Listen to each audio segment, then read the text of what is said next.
నవీన్ సారే సెక్రటరీగా ఉండకపోతే, మా స్కూల్స్కి సెక్రటరీగా రాకపోతే నేను ఈరోజు ఈ స్థాయిలో ఉండి ఈ స్టేజ్ మీద నిలబడేదానే కాదు. సార్కి నా జీవితాంతం నేను నా కుటుంబం రుణపడి ఉంటాను. సార్కి నా కృతజ్ఞతలు తెలుపుకుంటున్నాను. సార్ మా సొసైటీకి వచ్చినప్పటి నుండి ఎన్నో ఆపర్చునిటీస్ ఇచ్చారు. స్టడీ పరంగా, స్పోర్ట్స్ పరంగా ఎన్నో ఆపర్చునిటీస్ ఇచ్చారు.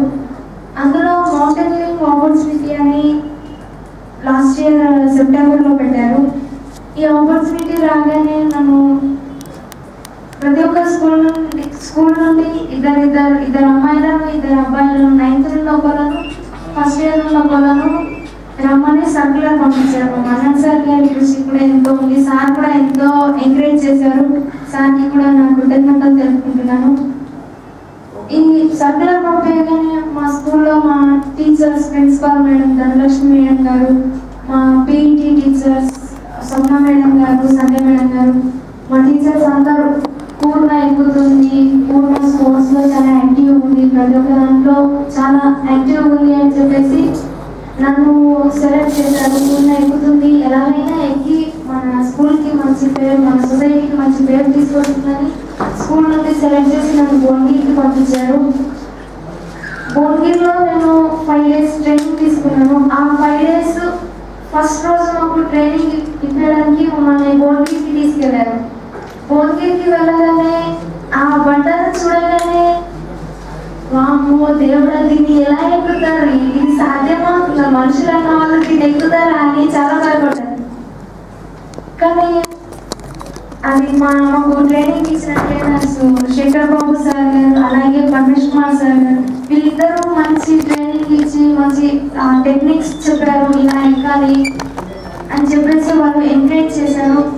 అలా మేము రోజు అది చేస్తూ ఉంటే బ్యాలెన్సింగ్ నేర్పించారు. ఫస్ట్ భయం పోవడానికి, మళ్ళీ ఆ రాక్ మీద మనం పడిపోకుండా బ్యాలెన్సింగ్, అది బ్యాలెన్స్ వచ్చేటట్టు మనం అది మాకు అది నేర్పించారు. అప్పటి నుండి రోజు ఆ 5 daysలో మాకు భయం అనేది పోయింది. తర్వాత ఆ 5 daysలో నేను A+ గ్రేడ్ సాధించి ఫస్ట్ ప్లేస్లో ఉన్నాను. తర్వాత 110 members వచ్చారు మా సొసైటీ సోషల్ వెల్ఫేర్ స్కూల్స్ నుండి. 110 members వచ్చారు, బాయ్స్ అండ్ గర్ల్స్. ఆ 110 members నుంచి 20 members సెలెక్ట్ చేశారు. 10 girls 10 boysని సెలెక్ట్ చేసి డార్జిలింగ్కి తీసుకెళ్లారు. డార్జిలింగ్లో మాకు 20 days కోర్స్, 20 days ట్రైనింగ్ తీసుకున్నాము. అక్కడ ఒక్కరోజు కూడా రెస్ట్ లేకుండా మేము 20 days కంటిన్యూగా ట్రైనింగ్ చేసాము.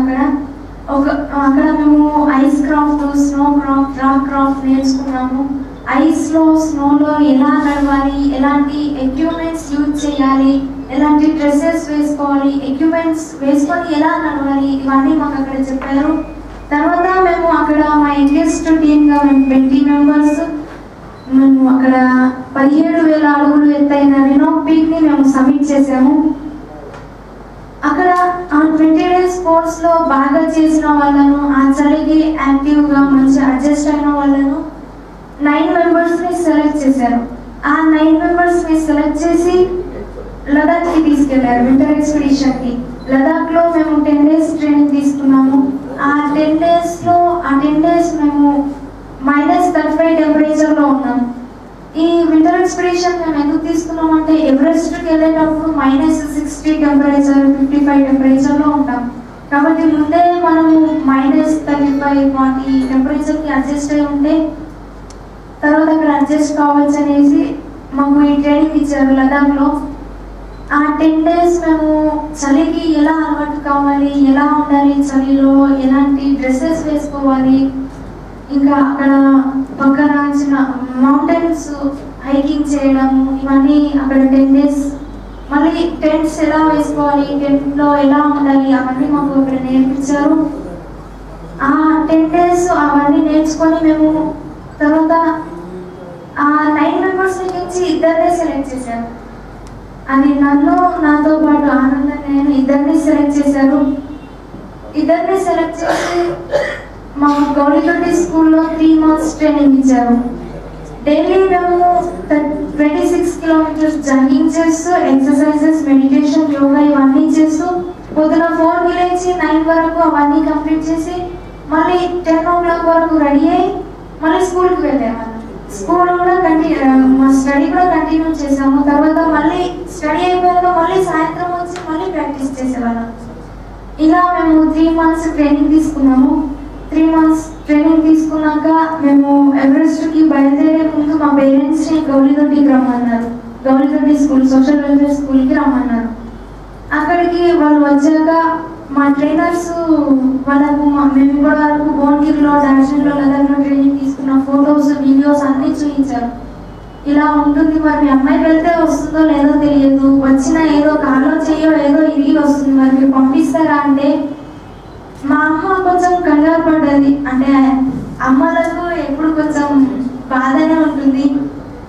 కానీ మా నాన్న ఒకటే మాట అన్నారు, సార్ కష్టపడితేనే ఏదైనా వస్తుంది, మా అమ్మాయి చేస్తుంది, మా అమ్మాయి అంత ట్రైనింగ్ ఇచ్చారు మా అమ్మాయికి, మీరు మా అమ్మాయికి అంత ధైర్యం ఉంది, చేస్తుంది సార్, తీసుకెళ్ళండి అని చెప్పారు.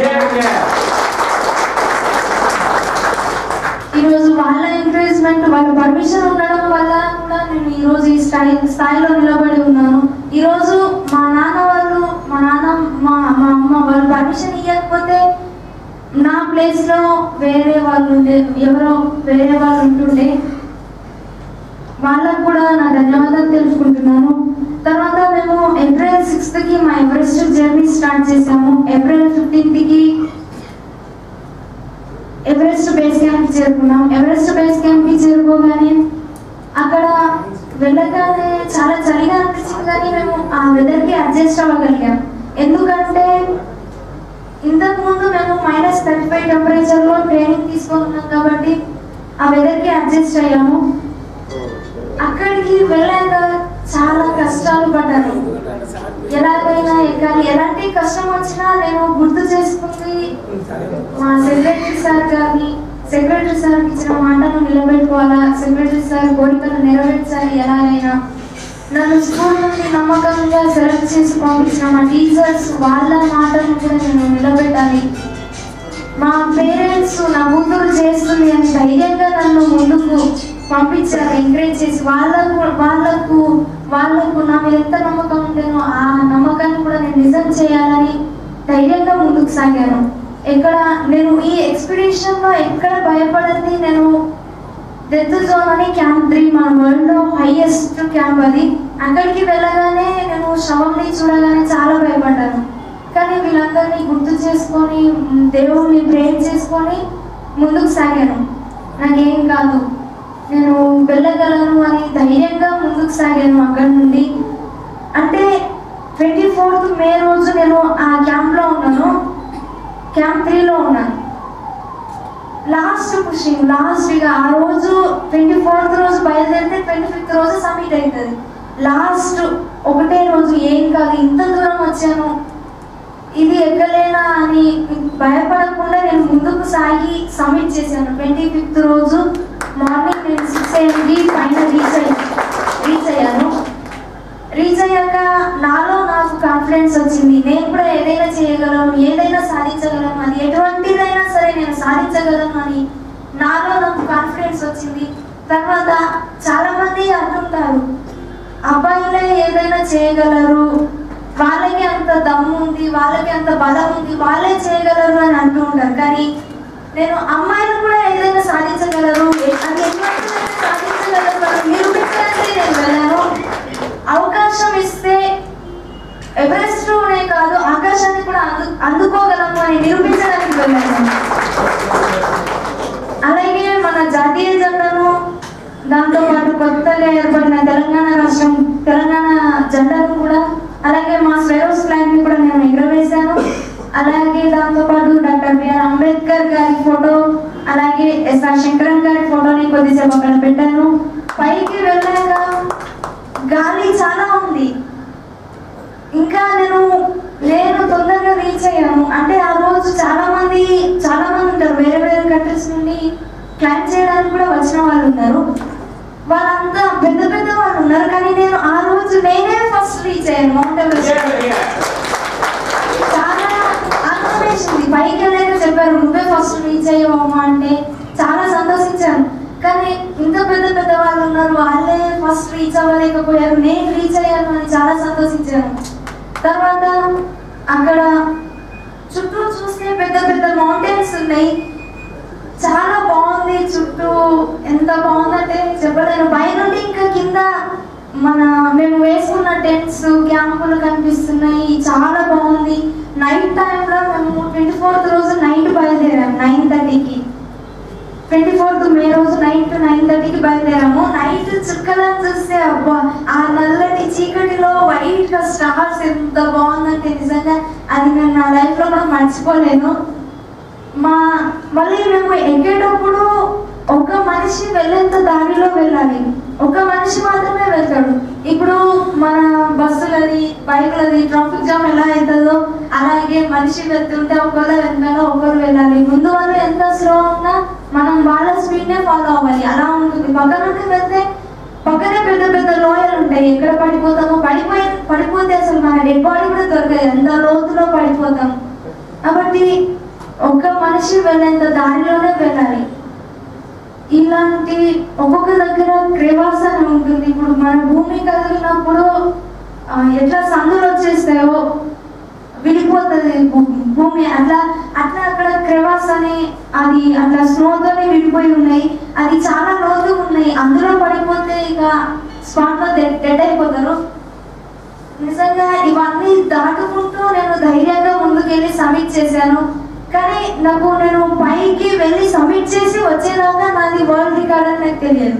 సిఎంఏ వాళ్ళు చెప్పారు వరల్డ్ రికార్డ్ అమ్మా, సిఎంఏ అంటే చైనీస్ మౌంటైనరింగ్ అసోసియేషన్ వాళ్ళు చెప్పారు ఇది వరల్డ్ రికార్డ్ అంటే. అప్పుడు నా ఆనందానికి హద్దులు లేవు. ఇంత చిన్న ఏజ్ లోనే నేను వరల్డ్ రికార్డ్ సృష్టించానని చాలా ఆనందపడ్డాను. సో నా ఎవరెస్ట్ యాత్ర ఇలా జరిగింది. ఇంత బాగా నన్ను అభినందించిన మీ ప్రతి ఒక్కరికి, సార్ ప్రిన్సిపాల్ సార్ గారికి, ఫిజిక్స్ సార్ గారికి, మీ ప్రతి ఒక్కరికి నేను నా ధన్యవాదాలు తెలుపుకుంటూ నా ఉపన్యాసాన్ని ముగిస్తున్నాను. Thank you very much. Now I request Anand. Please.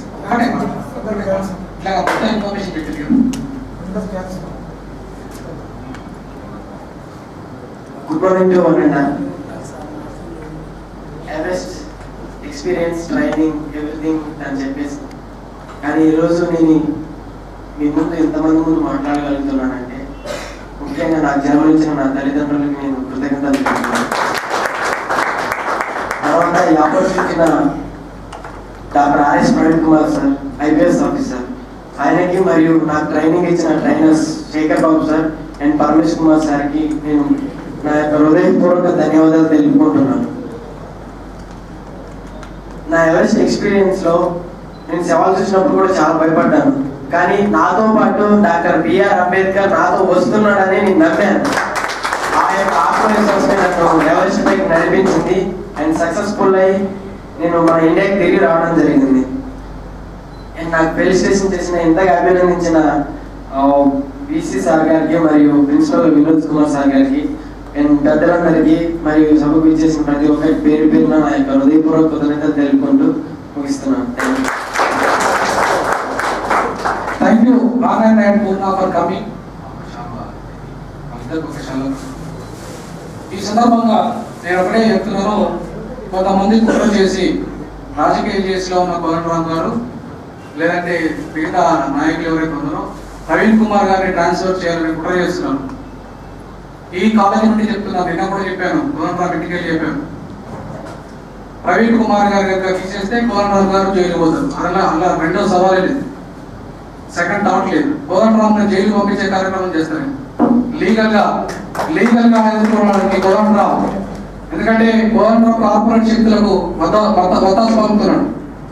ఎవరైతే కార్పొరేట్ కాలేజెస్ ఉన్నాయో, కార్పొరేట్ స్కూల్స్ ఉన్నాయో అవన్నీ కూడా ఇలా గవర్నమెంట్ స్కూల్స్ పడగొట్టి, గవర్నమెంట్ కాలేజీని పడగొట్టి ఇవాళ కుట్ర చేసి ఇలా sincere officer Praveen Kumar transfer చేయాలనుకుంటున్నారు.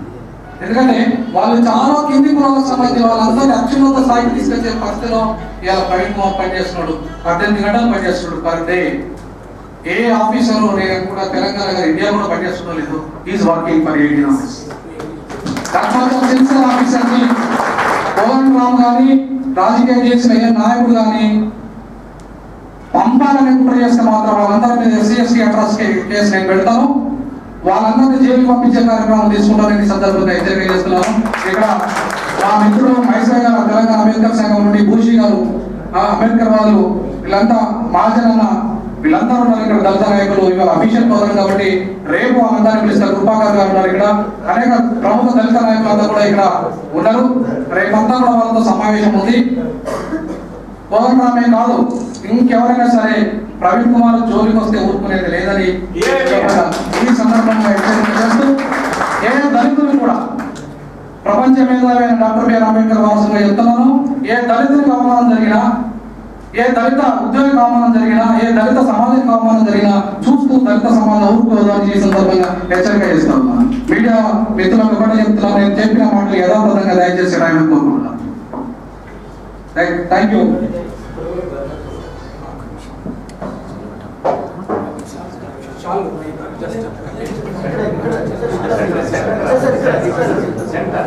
కొద్దిగా మధ్యలో కాదు. రైట్.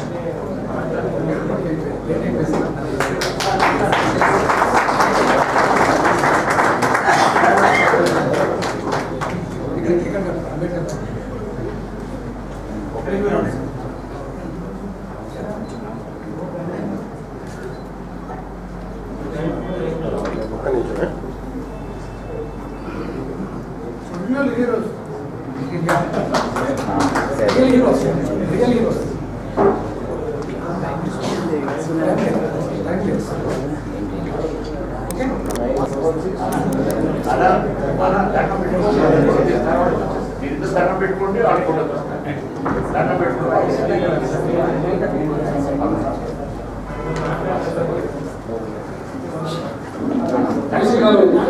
వేరే కార్యక్రమానికి వెళ్ళేది కాబట్టి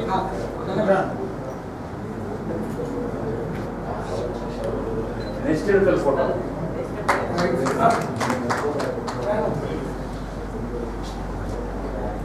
ఇప్పుడు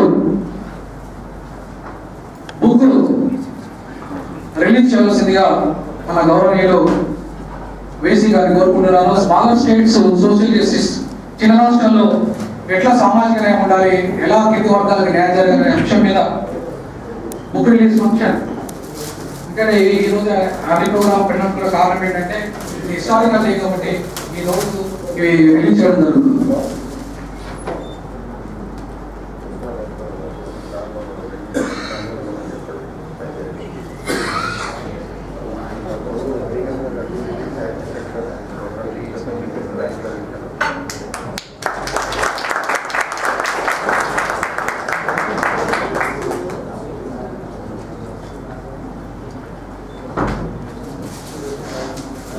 Thank you, sir.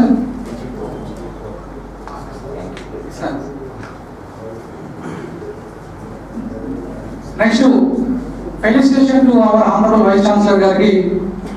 దయచేసి ఎందుకంటే వారి సేవల్ని ఖచ్చితంగా గుర్తించాల్సిన బాధ్యత ఉస్మానియా యూనివర్సిటీ అందరి ఉపాధ్యాయ వర్గం, నాన్ టీచింగ్ స్టూడెంట్స్ మీద ఉంది.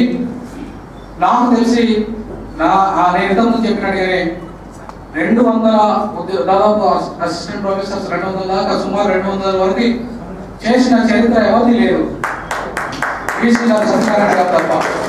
అలాగే నాన్ టీచింగ్ కూడా చాలా మంది సిబ్బంది నియమించడం కాకుండా కొన్ని కోట్ల రూపాయల డెవలప్మెంట్ చేశారు. ఈ సందర్భంగా నేను అవుతా కానీ ఇంకే సంఘమైన ఆయన మీద విమర్శించే సంఘాన్ని కానీ నాయకులు కానీ ఒకటే కోరుకుంటున్నా, మీరు ఫస్ట్ మీ మీద వేలు పెట్టుకొని చూసుకోండి. ఆయన విమర్శించే ముందు ఆయన చేసిన సేవలు ఉస్మానియా యూనివర్సిటీలో చాలా గణనీయమైన మార్పును తీసుకురాగలిగాయి. అందుకు best example PG college of లా అని మాత్రం చెప్పగలను. పీజీ కాలేజ్ ఆఫ్ లా చూస్తుంటే ఆయన డెవలప్మెంట్ ఎంతో, ఆయన యొక్క ఫ్రీడమ్ ఎంతో, ఆయన కంట్రిబ్యూషన్ ఎంతో మనకు అర్థమవుతుంది. కాబట్టి I now request our beloved vice chancellor for honour by our department dean and principal Patrai గారు, డైరెక్టర్ ఎస్ఎస్టీ మై సెల్ఫ్.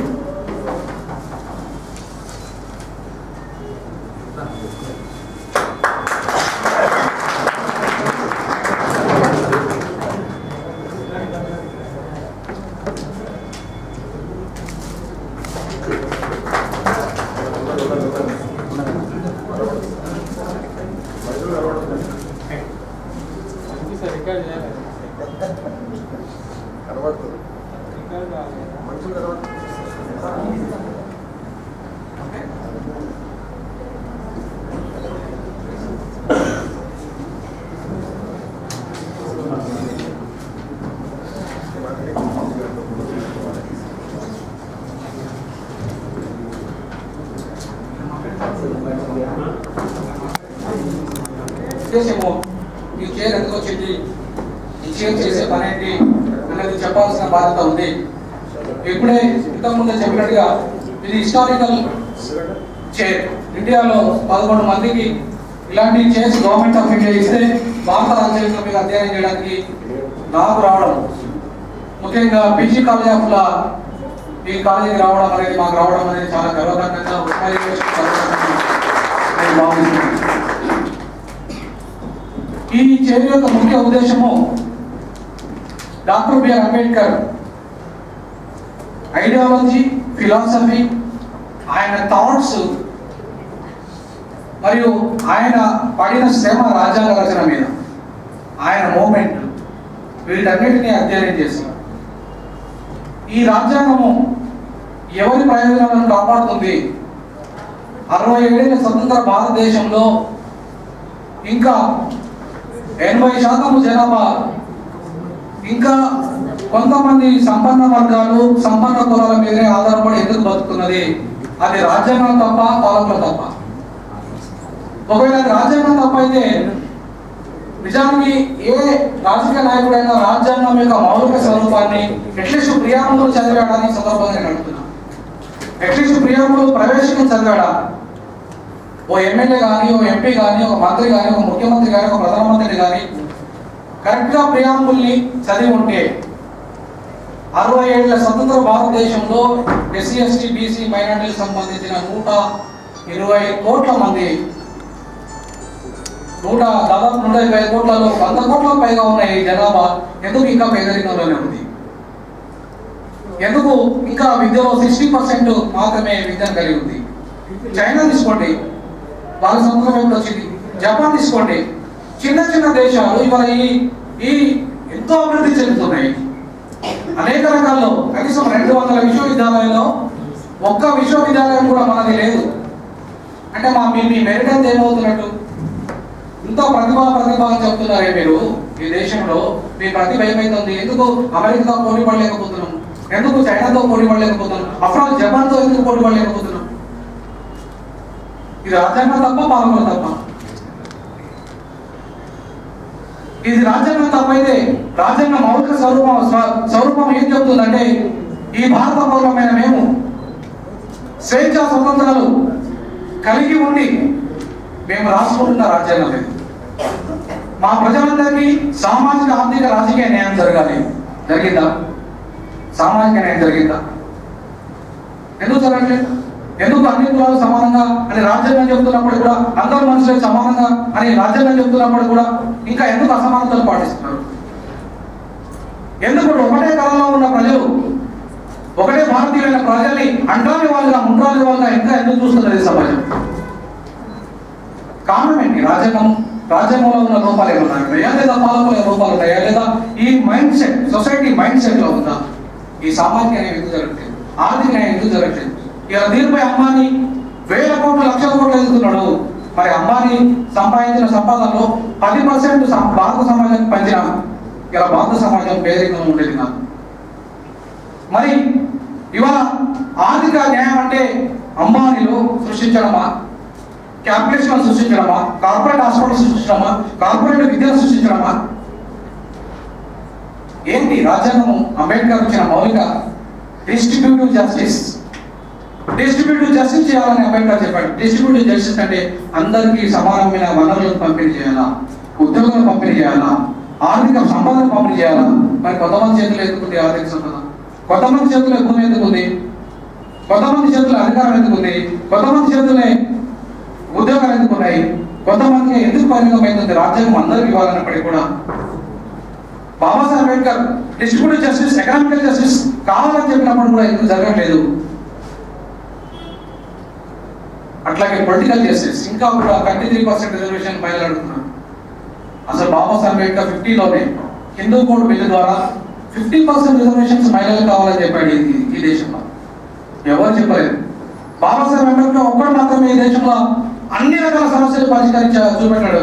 అది ఇండియా పాకిస్తాన్ విభజన అయినా, ఇలా ఆంధ్ర తెలంగాణ పంచాయతీ అయినా, ఇలా మహిళల పంచాయతీ అయినా, ఇలా అంటరాని కులాల పంచాయతీ అయినా, బీసీ కులాల పంచాయతీ అయినా, మైనార్టీ కులాల పంచాయతీ అయినా, వాళ్ళ ఆత్మగౌరవం, అభివృద్ధి, ఆత్మరక్షణ అంతా కూడా ఎట్లా చేయాలి, ఈ దేశంలో ఎలా పరిపాలన చేయాలని చెప్పి రాజ్యాంగంలో ఆయన అనేకమైన మౌలికమైన సూత్రాలను పొందుపరచడం జరిగింది.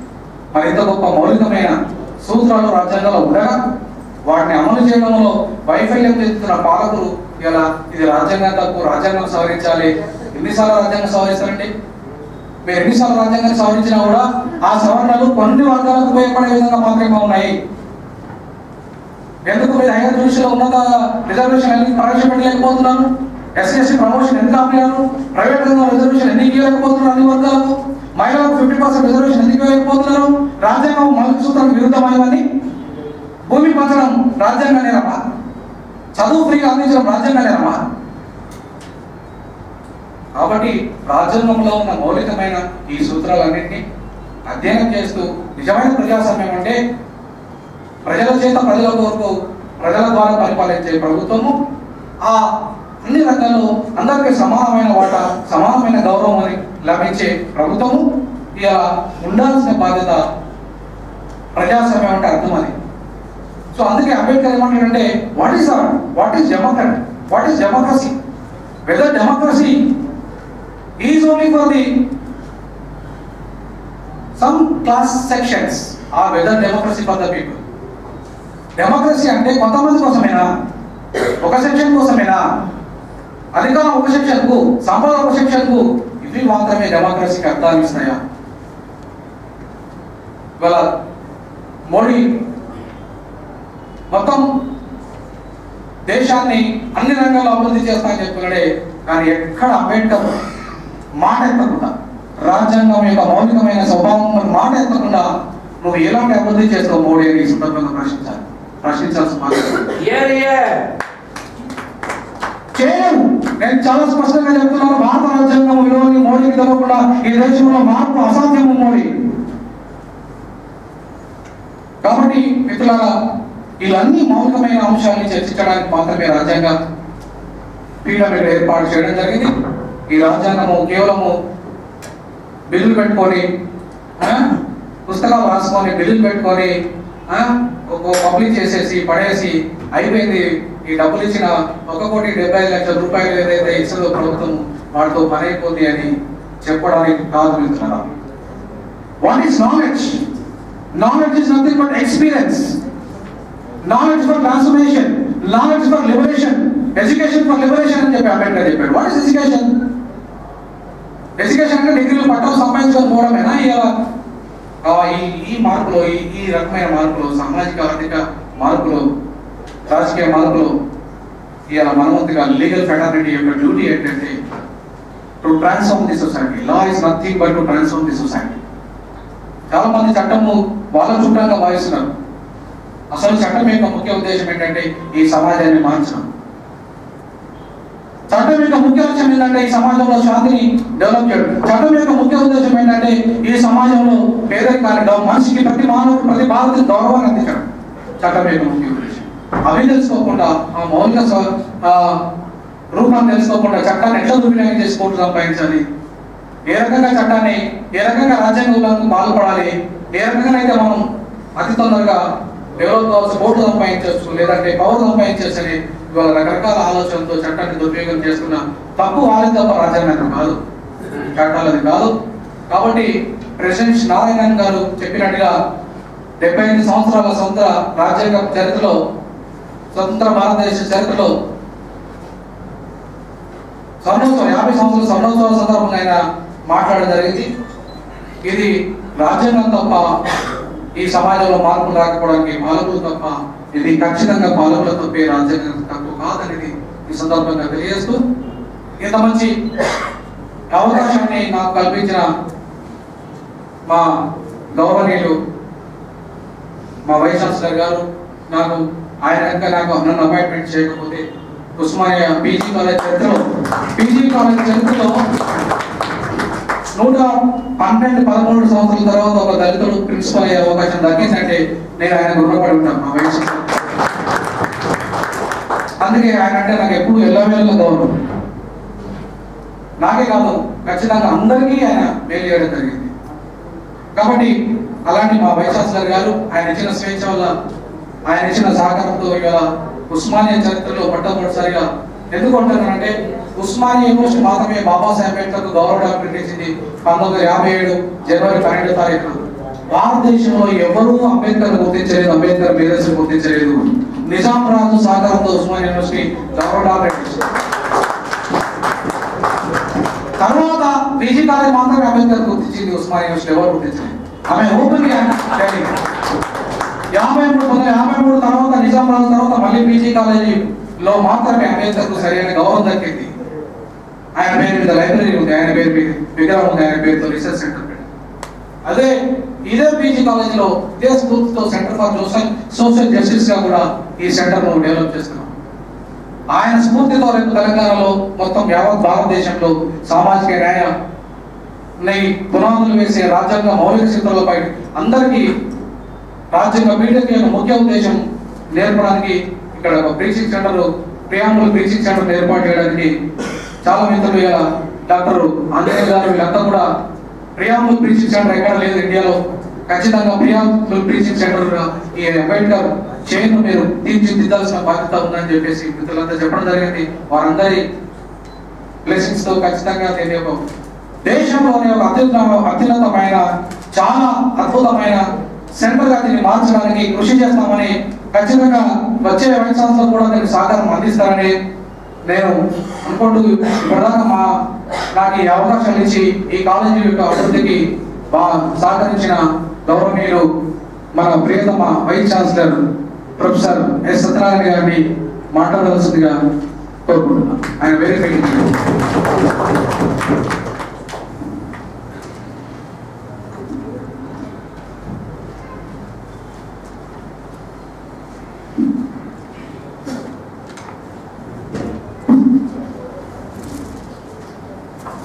Professor Vinod Kumar, Principal of the College, Professor Jay Kumar, Dean, Professor Pantanayan, Principal, University College of Law, Professor Chandu and SCSTC Director, and other faculty members from this college, and invitees and senior leaders who can talk and know more about Dr.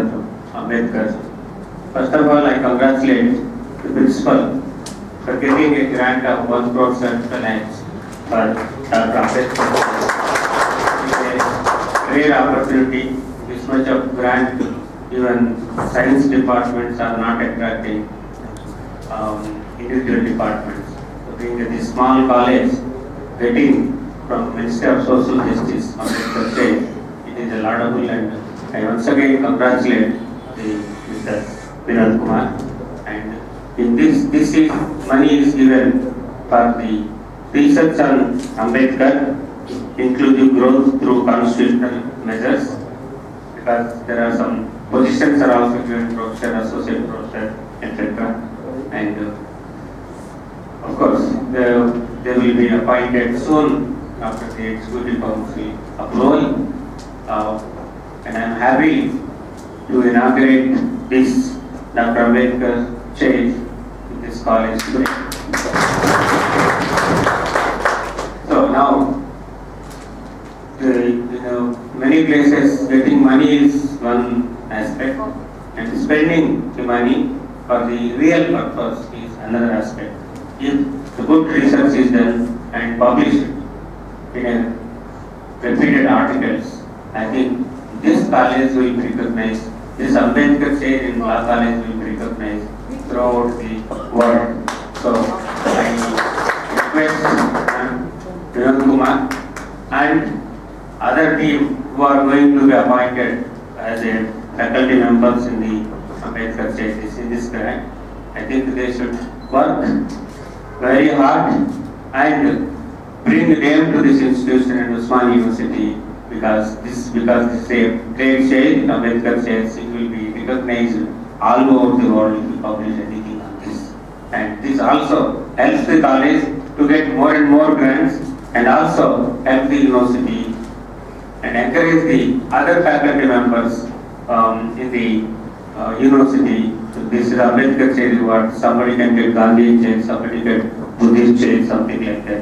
So Fully chair. So all these are possible. I think people of other departments should work to get money like this. Most of the good universities are getting grants like this only. Actually, unfortunate thing today in our country is actually government is also telling that under corporate social responsibility (CSR), every industry should spend at least 2% to the society.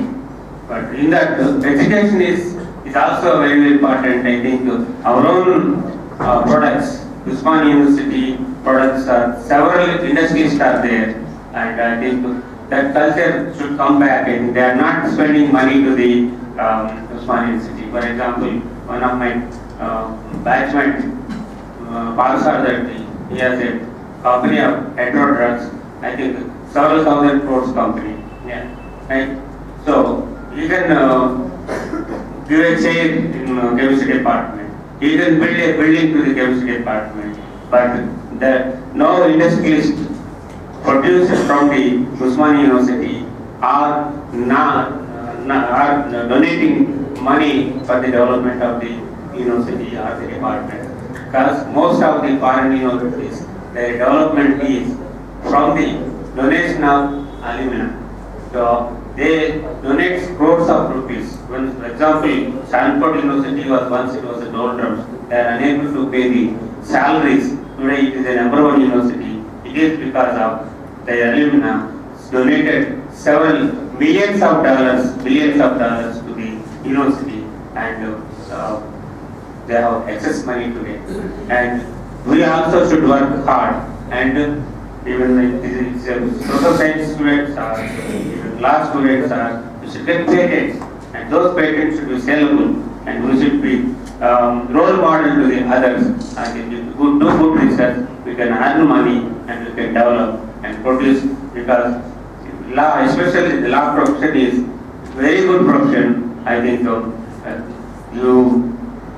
you all know, but what the law college, what purpose they are joining in the law college. So that trend should change actually. The 10% okay, 10% can be deviated, but the 90% of the students who are going to be admitted in the either 5 years law or ML or 3 years law degree, they should come for the purpose. For example, I can tell today, my classmate Justice Rohini, she studied BSc in Kottagulu with me, and she has taken LL law from Andhra University. Today, Chief Justice of Delhi High Court. So that should be we have to take. There are several judges from our own products, Chandra or Narasimha Reddy, like that. So we must take them as a role models and become like that. But it should not become a good course. Law college should not become a good course. I think otherwise what will happen is law, whatever the name and fame, whatever the respect that we have for the law, that we will lose actually. Maybe 5% are doing very good, not 5%. Because until and unless the stakeholders are good to the institute, your input is good, output will be good.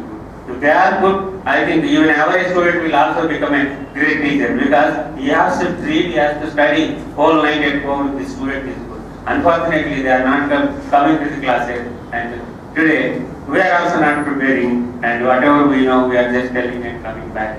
So I think the attitude of the student must change, especially particularly in the law college, because lot of importance to the law students. I want great lawyers, great judges should come from Usmania Law College. It is a great college in the Andhra Pradesh. So the old glory of law college should bring back, and the tales like this must inspire the young students and faculty to get more and more chance and bring name to the university. I once again thank Dr. Vinod Kumar for giving him an opportunity to open the Ambedkar chair in this college. Thank you very much. And also Vinod Kumar for presenting me. You all know that I am going to attend the office on 14th July evening. Thank you.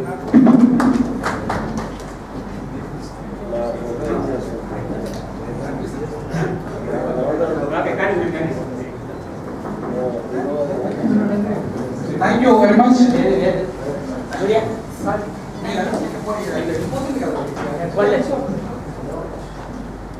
Please sit down all.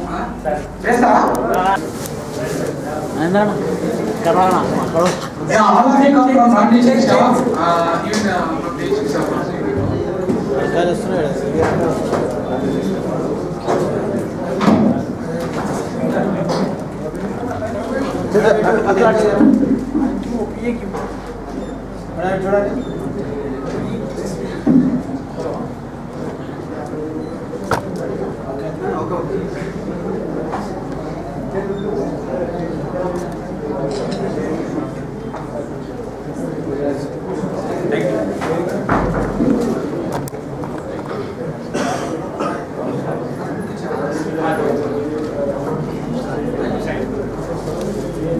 Discuss చేసేది రేపు ఉంది కాబట్టి ఇలా only official programme దయచేసి మీరు అన్యదా భావించద్దున్నాను. తప్పకుండా మీకు రేపు అవకాశం ఇస్తారు మాట్లాడడానికి. ఇవాళ ఇప్పుడు ఈ సందర్భంగా నా తోటి సహ ఉపాధ్యాయులు మరియు university college of law principal I request our beloved principal of the university college of law doctor Pantanayak to deliver his views.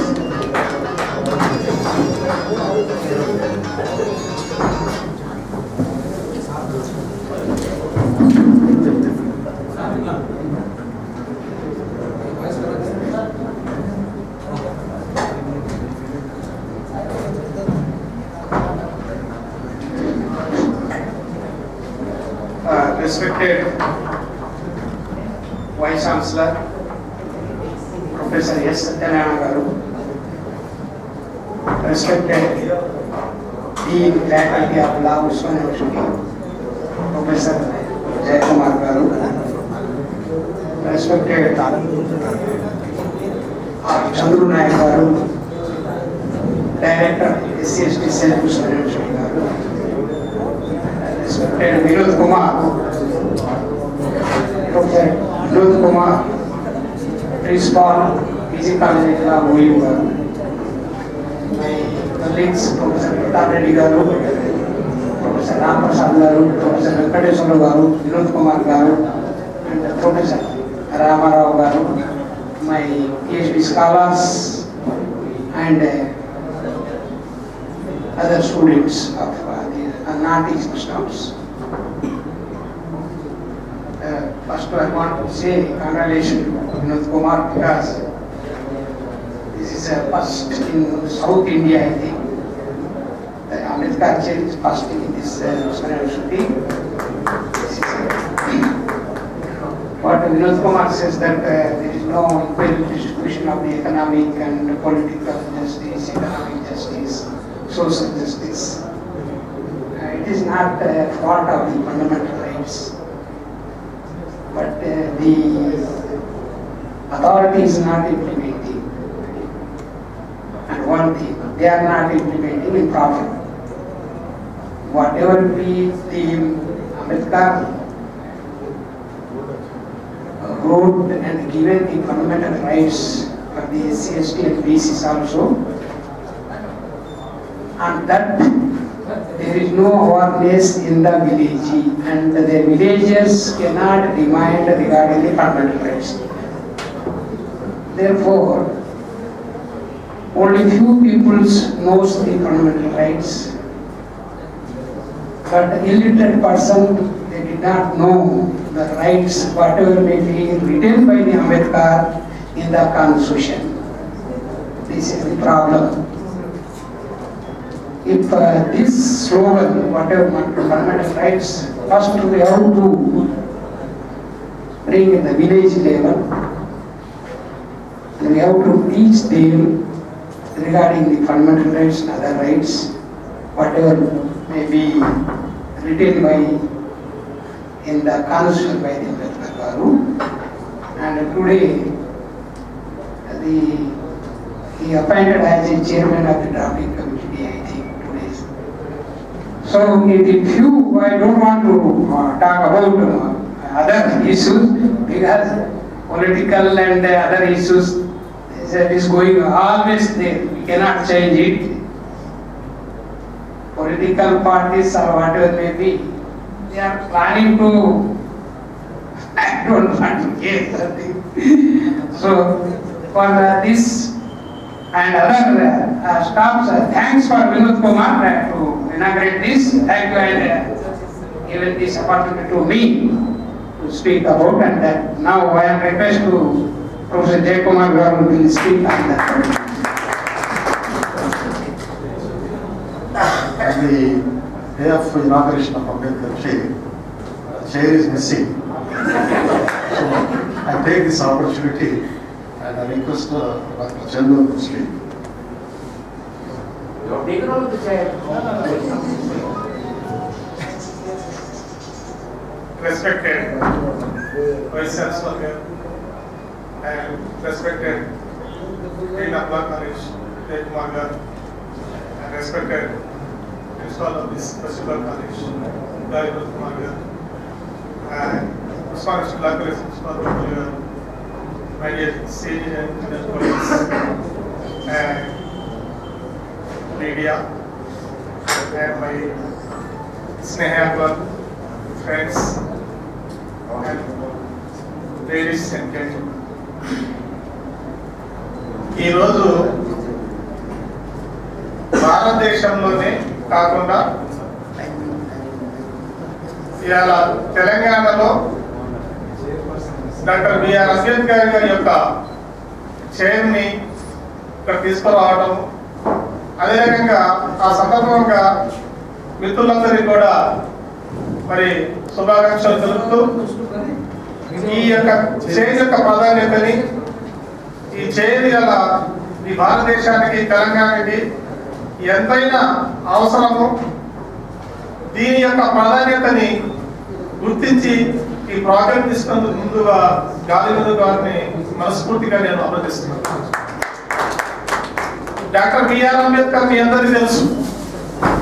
ఇవాళ భారతదేశంలో ఏ పార్టీ వాళ్ళైనా కావచ్చు, ఏ ఇన్స్టిట్యూషన్స్ వాళ్ళు కావచ్చు, ఏ సంఘాలైన వాళ్ళు కావచ్చు, ఇవాళ అంబేద్కర్ పేరు చెప్పకుండా, అంబేద్కర్ యొక్క ఆలోచన విధానాన్ని తెలుసుకోకుండా, అంబేద్కర్ యొక్క కాంట్రిబ్యూషన్ తెలుసుకోకుండా ఇవాళ భారతదేశంలో ఏ సంస్థలు కానీ ఏ ప్రభుత్వం కానీ ముందుకోవడానికి వీల్లేనటువంటి పరిస్థితిని ఇవాళ డాక్టర్ బిఆర్ అంబేద్కర్ మనకు ఇచ్చారు.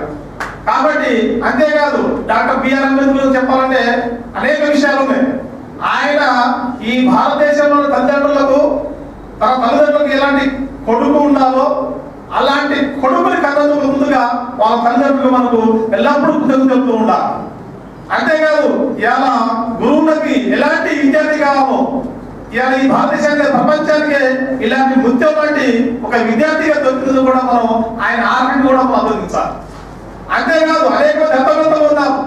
ఆ తత్వవేత్తల కింద అనేక పరిశోధనలు చేసి ఆ పరిశోధన ఫలితాలను కూడా ఇవాళ ఈ భారతదేశంలో ప్రజానికి అందించినటువంటి మహాతత్వవేత్త డాక్టర్ బిఆర్ అంబేద్కర్ గారు. అంతేకాదు, భారత రాజ్యాంగం అనేక మంది ఈ దేశానికి పోరాటం కోసం విధవాదులు, అతివాదులు, మరి ఇంకొకవాదులు, దొంగవాదులు, రకరకాల అనేక మంది పోరాటాలు చేశారు. కానీ ఈ దేశానికి నిజమైన ఏం కావాలి అన్నప్పుడు అది ఒక్కటి బ్రిటిష్ వాళ్ళు ప్రపంచంలో మేధావంతులు మీకు చెప్పారంటే మీ అంబేద్కర్ గారు ఆయనతో రాయించుకుని చెప్పి చెప్పడం జరిగింది.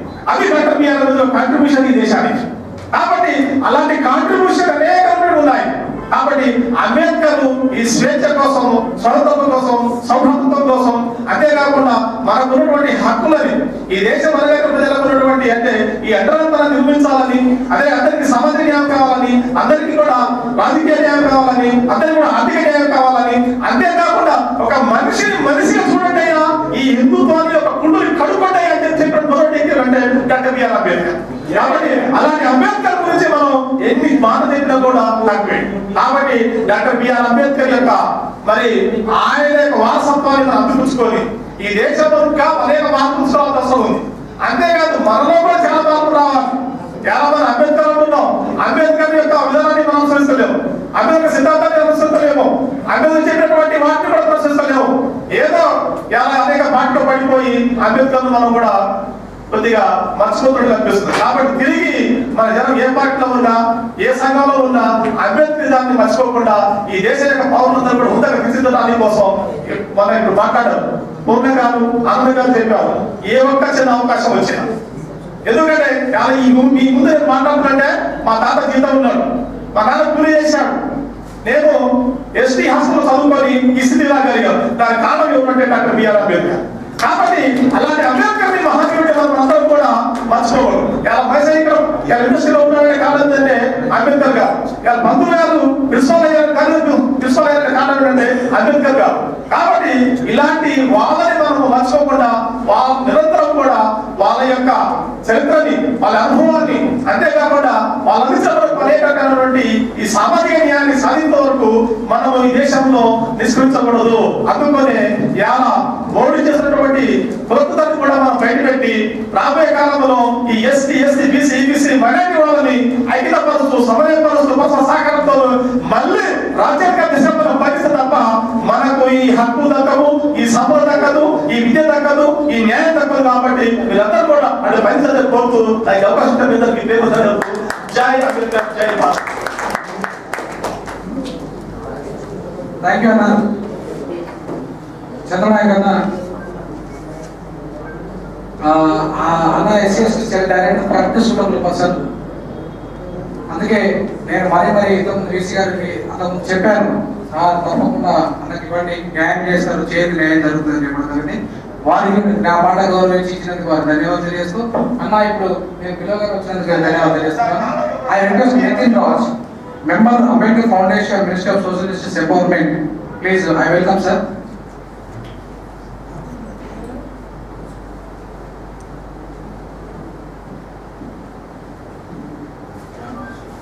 Be seated.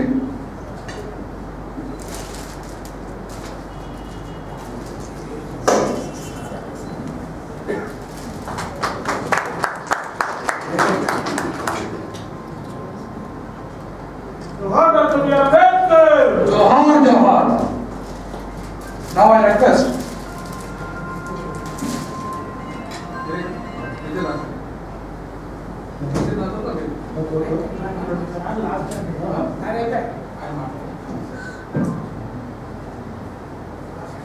The last one.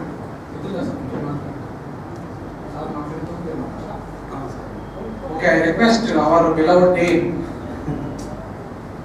to address the gathering, August gathering.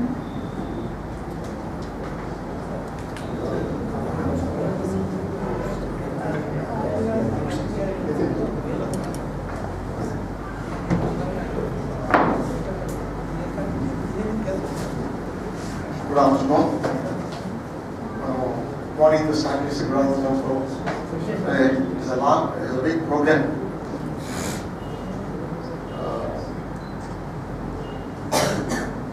Dr.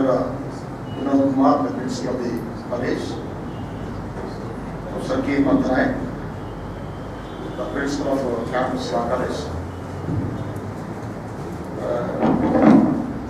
Dr. Shandu Naik, the director, SCSL, and Brother B.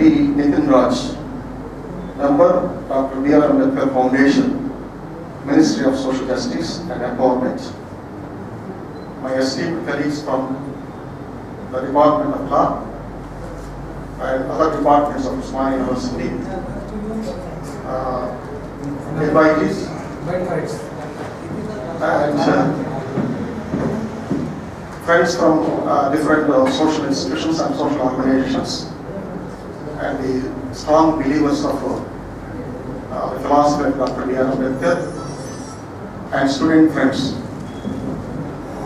At the outset, on behalf of the Faculty of Law, Usmania University, I congratulate and compliment Dr. G. Vinod Kumar, the principal of this college, for bringing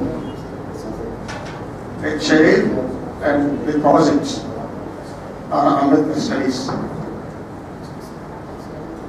So with this chair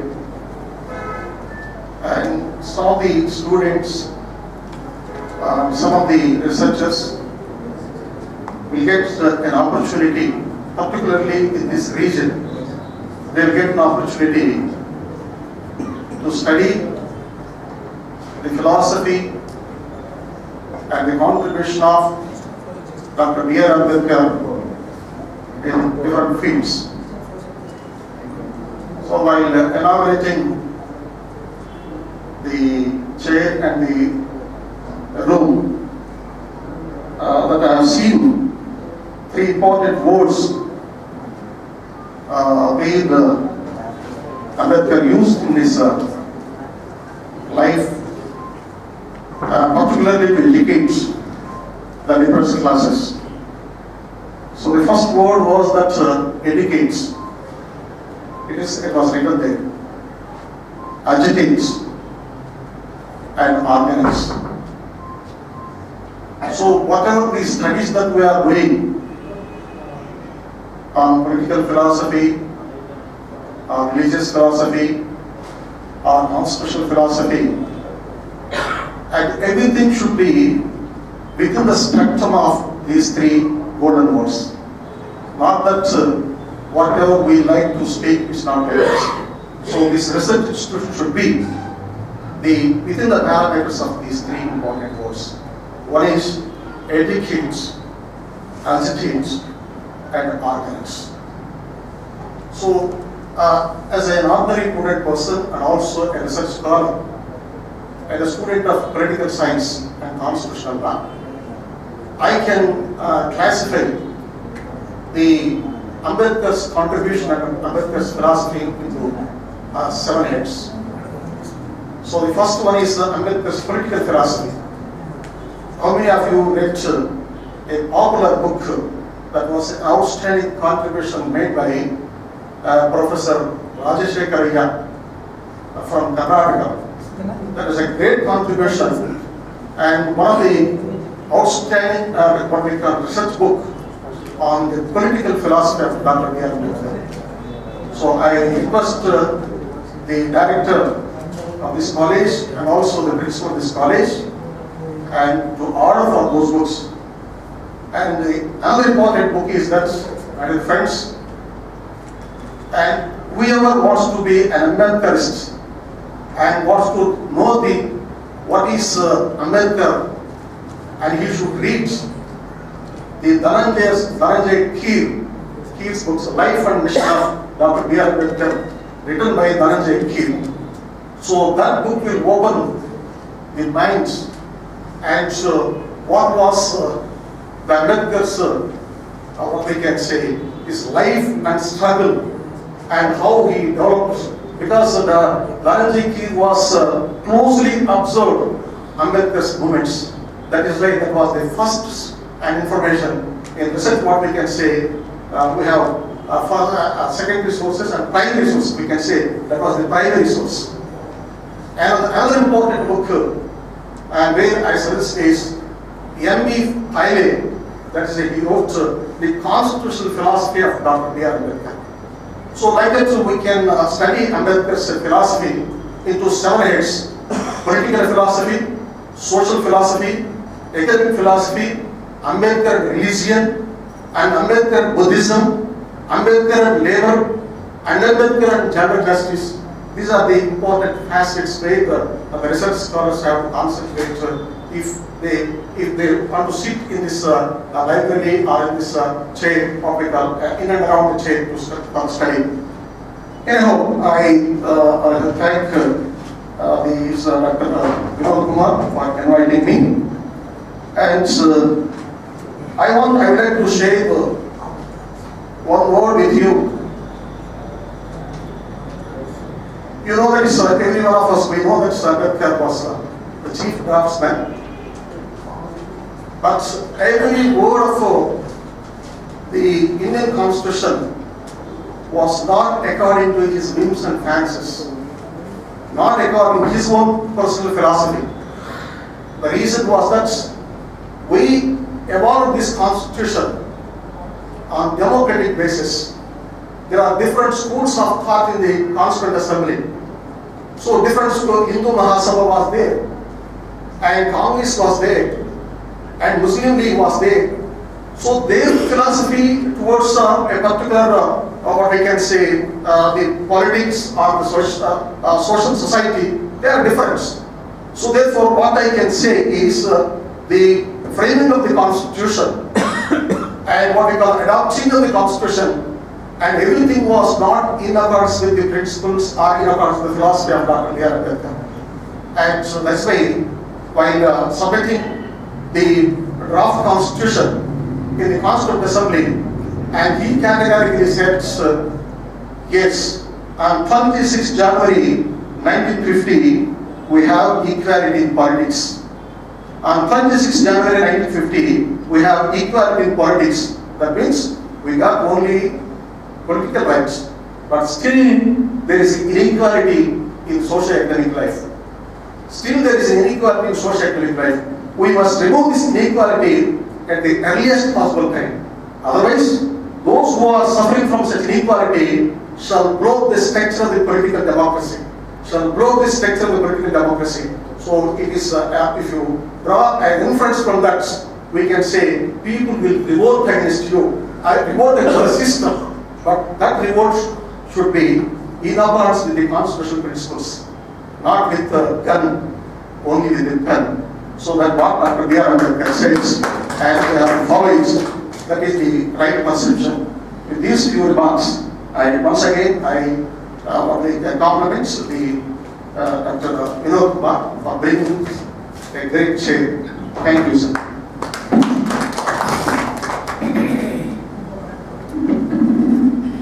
Thank you, sir.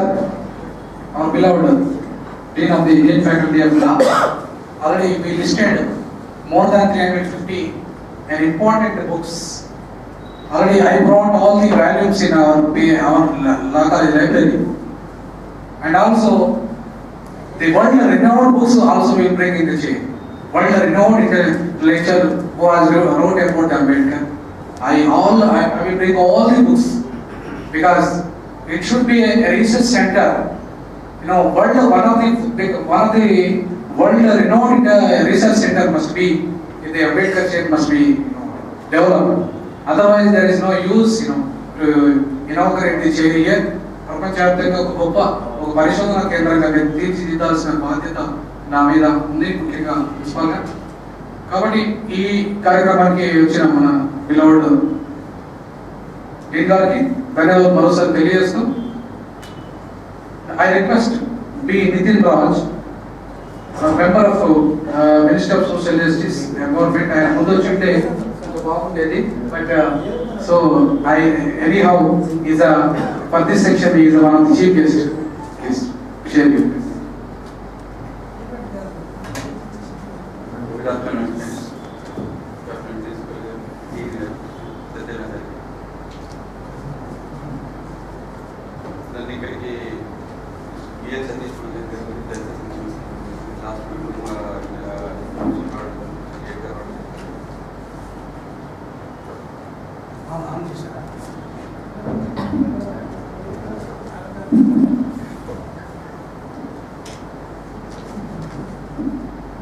ఈ generation especially friends అందరికీ కూడా నేను చెప్పదలుచుకుంటే, మళ్ళీ ఇప్పటిదాకా మనం education పైన concentrate చేసాం. ఈ జనరేషన్ నుంచి బిజినెస్ పైన, పాలిటిక్స్ పైన కూడా కాన్సన్ట్రేట్ చేయాలి. మళ్ళీ ఎవరికి తక్కువ కాదని ఎంతసేపు మనం వాళ్ళకి సమానం పూజ చేయడం కాకుండా మనము ఈక్వల్గా ఒక టార్గెట్స్ ఏర్పరచుకొని మనం కొంచెం జాబ్ జనరేషన్ కింద చేయగలిగితే మన ఈ సొసైటీని ఇన్ఫ్లుయెన్స్ కానీ మనకి సొసైటీలో రెస్పెక్ట్ కానీ పెరుగుతుందని అనుకుంటున్నాను.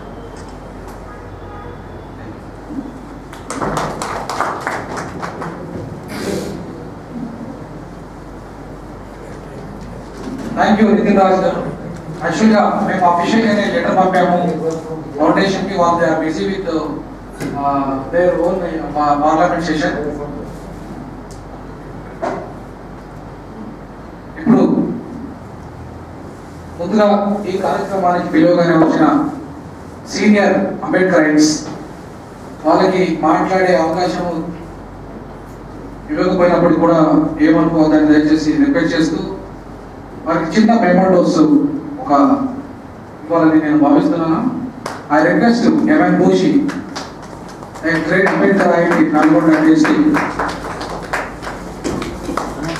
Now I want to give myself support to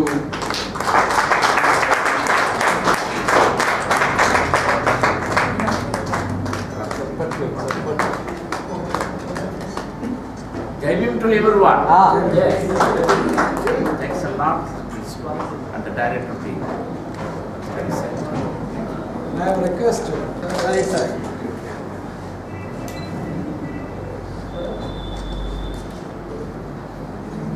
now I sir. Thank you very much, sir. Now I request our beloved scholar and singer of the Dalit community,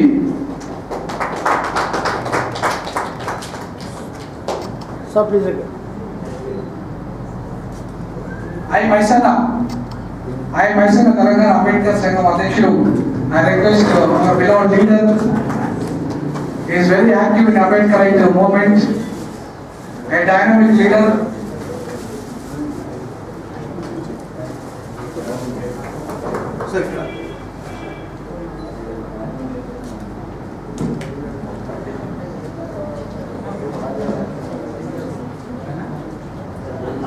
Muniratna.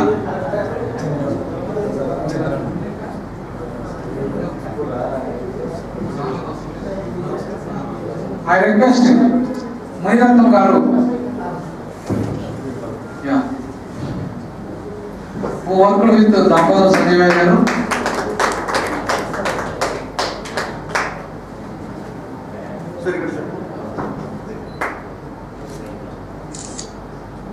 Now I request Chandrana, who is one of the greatest, stalwart in Ambedkar movement, Dalit movement, and Naxalite movement. That is correct. Last. మిగతా మిత్రులకు లేవు. దీపక్ గారు ఎక్కువ అట్లాగే కృపా గారు దయచేసి మీరు ఏమనుకోవద్దు. వీళ్ళంతా వచ్చారు కానీ తక్కువ తీసుకొచ్చాము. ప్రజెంటేషన్స్ మేము 20 చేయమని చెప్పాం కానీ వాళ్ళు 10 చెప్పి వాళ్ళ దగ్గర అయితే ఇది స్టాక్ లేదు. అంబేద్కర్ ఫోటోస్ ఇట్లా తక్కువ తెచ్చారు కాబట్టి దయచేసి ఏమనుకోవద్దు. బికాస్ వీళ్ళు వచ్చారు కాబట్టి వీళ్ళని రికగ్నైజ్ చేయాల్సిన బాధ్యత నా మీద ఉంది అని తెలియజేస్తూ